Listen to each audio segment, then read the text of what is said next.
Kannur rural ജില്ലയിലെ SPG അധ്യാപകരുടെ ശില്പശാല കണ്ണൂർ റൂറൽ ജില്ലാ additional superintendent of police KS രാജി ഉദ്ഘാടനം ചെയ്തു. ഇരിക്കൂർ ബ്ലോക്ക് പഞ്ചായത്ത് ഹാളിൽ നടന്ന ചടങ്ങിൽ Irikkur station house officer Rajesh Ayyodan അധ്യക്ഷനായി. ഇരട്ടി പേരാവൂർ സബ് ഡിവിഷനിലെ സ്കൂൾ കോളേജ് അധ്യാപക കോർഡിനേറ്റർമാർക്കായി നടന്ന ശില്പശാലയിൽ retired SI KP Pankajakshan class നയിച്ചു. സ്കൂൾ കോളേജ് തലത്തിൽ നേരിടുന്ന റാഗിംഗ്, കുട്ടികൾക്കെതിരെയുള്ള അതിക്രമങ്ങൾ, ലഹരി വിപത്തുകൾക്കെതിരെ നിയമബോധം എന്ന ലക്ഷ്യം കൈവരിക്കാനാണ് ശില്പശാല സംഘടിപ്പിച്ചത്. കണ്ണൂർ റൂറൽ ജില്ലാ SPG coordinator K Prasad, SPC project assistant CM Jayadevan എന്നിവർ സംസാരിച്ചു.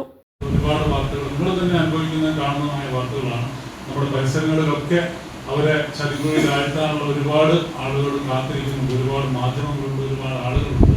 മയക്കുമരുന്ന് ബിസിനസ് എന്ന് പറഞ്ഞാൽ നമ്മൾ നേതമായ കച്ചവടമൊക്കെ ആയിട്ട് നടത്തുന്ന ചില ആളുകളുണ്ട്. നമ്മുടെ ഹോർലിക്സ് ഒരു വർഷം എത്ര ബോട്ടിൽ ഹോർലിക്സ് വിറ്റിട്ടുണ്ടാകും, എത്ര പേർ ഉപയോഗിച്ചിട്ടുണ്ടാകും, എവിടെയൊക്കെയാണ് ഉപയോഗിക്കുന്നത് കൃത്യമായ കണക്കുകൾ ആ കമ്പനിയുമായിട്ട് ബന്ധപ്പെട്ട് നമുക്ക് കിട്ടും. അതുപോലെ തന്നെ എത്ര കുപ്പായങ്ങൾ വിറ്റിട്ടുണ്ടാകും, എത്ര ഷൂ വിറ്റിട്ടുണ്ടാകും എന്നൊക്കെ ഓരോ കമ്പനിയിൽ ചോദിച്ചാലും കടകളിൽ ചോദിച്ചാലും നമുക്ക് അറിയാൻ പറ്റും. ലോകത്തിൽ ഏറ്റവും വലിയ ബിസിനസ് നടക്കുന്നത് മയക്കുമരുന്നിൻ്റെയാണ്.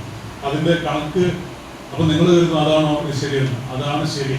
കാരണം അതൊരിക്കലും ഒരു കണക്ക് പറഞ്ഞിട്ട് ചെയ്യുന്നതല്ല. അധോലോകം ചെയ്യുന്ന നമ്മൾ അറിയാതെ നമ്മുടെ കുട്ടികളെ അടക്കം അടിമകളാക്കി ചെയ്യുന്ന ഏറ്റവും വലിയ ലോകത്തിലെ ഏറ്റവും വലിയ ബിസിനസ് എന്ന് പറഞ്ഞാൽ മയക്കുമരുന്നിൻ്റെ ബിസിനസ്സാണ്. ഏറ്റവും കൂടുതൽ പൈസയുടെ ബിസിനസ് ചെയ്യുന്ന മയക്കുമരുന്നാണ്. ഈ മയക്കുമരുന്ന് ഉപയോഗം വിൽപ്പന ശൃംഖല അവരുടെ ബിസിനസ്